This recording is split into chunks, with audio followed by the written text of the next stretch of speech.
Hello, my name is David Grasso from Bold TV, and this segment is brought to you by Engineered Tax Services, where engineering and accounting come together. Joining us via Skype is a friend of mine and host of Red America Radio, Karyn Turk. How you doing, Karyn?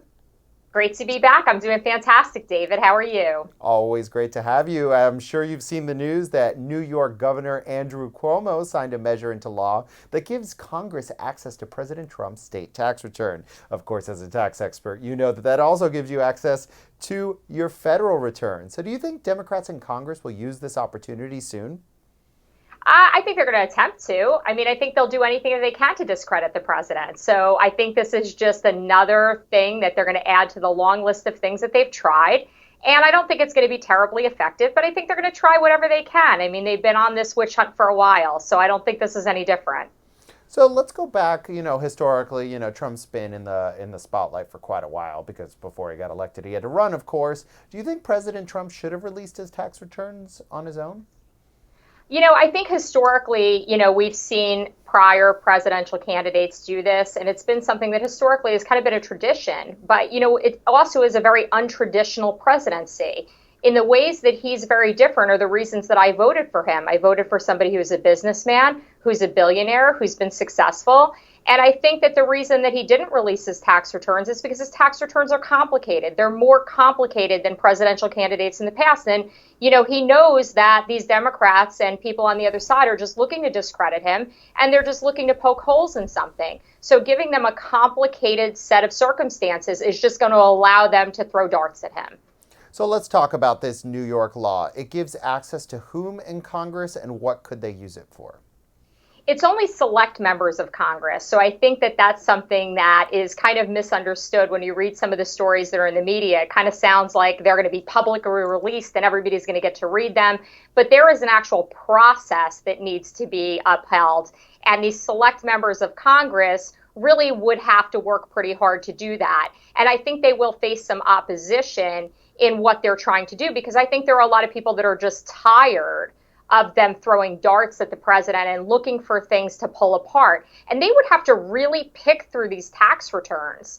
And anybody who is a smart businessman, especially somebody who's been a successful billionaire, they hire CPAs, they hire people like Engineered Tax to make sure that they are paying their taxes, but doing it in a way that's effective for their businesses. So it's going to be very complicated, and it's going to be something that, again, is just going to be used as a tool for political theater and for the upcoming elections. So let's talk about what the House and Means Committee is doing. They sued the IRS and the Treasury Department in order to gain access to 6 years of the president's personal and business tax returns. So not only are they doing stuff at the state level here in New York, they're also launching a lawsuit to get their own access. Do you think any of this will work, Karyn? No, I think they just keep trying. Look at this entire presidency. This is just another move on the part of Congress to find something to discredit this president. I think the American people are growing tired of it. And I think American taxpayers are growing tired of it, because it's our money that they're spending. This is our money that they're spending. And it's a political witch hunt for reasons, that are pretty easy to define. It's for elections. So we touched on this a little bit. There's a lot of complexity, especially when you have so many businesses and you have, you're making that much money. What do you think is a reason that President Trump, passed on this tradition? Is it because, he had a low effective tax rate, possibly, differences in net worth? There's all these theories floating out there as to why the president didn't release his returns. But in your opinion, what do you think it is? I've spoken on this topic before, and it's a topic that I really like, because I think that it's something that can be so easily misunderstood. And I think that's really, at its core, the very simple reason why he didn't do it, because it's something that's going to be easy to be misconstrued or misunderstood. And I was kind of insulted by another anchor at one point for saying that I didn't think that the American public would understand these complicated tax returns. And how could I say that? But I really do feel that if you're not in the business of doing taxes, and you're not in the business of, being somebody who has multiple businesses and who's dealing with CPAs and dealing with different tax credits and different things, you might not understand these tax returns, just as these members of Congress may not understand these tax returns. And I think one of the reasons that he didn't release them is that simple. It's just on a complexity standpoint. That's the reason why he felt not that he wasn't going to do it. So let's say, Karyn, just theoretically, that they do release his tax returns. They find a way and it's out. Do you think it will damage his reelection prospects?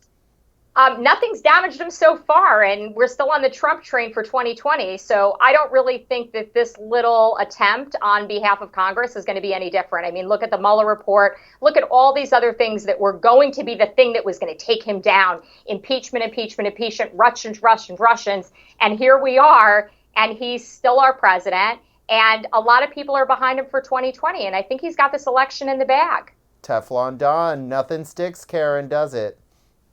You know what? I think a lot of the American people are tired of just watching these things that are unproductive for them. I don't even necessarily think it's about the president. I think Americans are a lot smarter than we give them credit for. And I think we all want a better America. And I think we're all on the same page when it comes to that. And we have to look at what unites us, not what divides us. Isn't that interesting, Karyn? Before I leave you, that is an interesting point. A lot of times it isn't even about the president. It's about the office. It's about the ideas that Americans have. Isn't that interesting? Because we've made it all about Donald Trump, the person, haven't we? We have. I had somebody this morning on Facebook threaten to douse me in Cheeto dust. So I thought that that was an interesting little threat. But yeah, it's become a very angry environment and people are really divided and it's really unfortunate. And there's this level of anger. And I do want to say that it's much more on the left because that's what I experience. And maybe that's just me personally. But we really need to stop the rhetoric and we need to focus on the things where we can agree. And it can't all be about one person that you dislike. That's not America. Well, Karyn, always great chatting with you. Hope all is well down in Palm Beach. Best to It's all the great. staff. Thank you so much and have a great day.